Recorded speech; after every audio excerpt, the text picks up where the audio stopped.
أعوذ بالله من الشيطان الرجيم. بسم الله الرحمن الرحيم. أفحسب الذين كفروا أن يتخذوا عبادي من دوني أولياء إنا أعتدنا جهنم للكافرين نزلا قل هل ننبئكم بالأخسرين أعمالا الذين ضل سعيهم في الحياة الدنيا وهم يحسبون أنهم يحسنون صنعا أولئك الذين كفروا بآيات ربهم ولقائه فهبطت أعمالهم فلا نقيم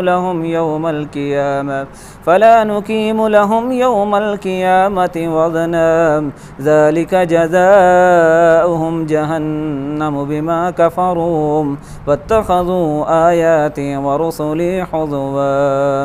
إن الذين آمنوا وعملوا الصالحات كانت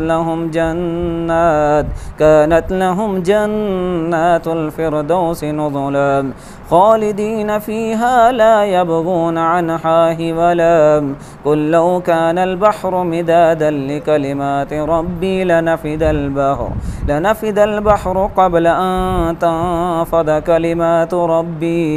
كلمات ربي ولو جئنا بمثله مددا قل إنما أنا بشر مثلكم يوحى إلي أنما إلهكم إله واحد فمن كان يرجو لقاء ربه فليعمل أملا صالحا ولا يشرك بعبادة ربه أحدا.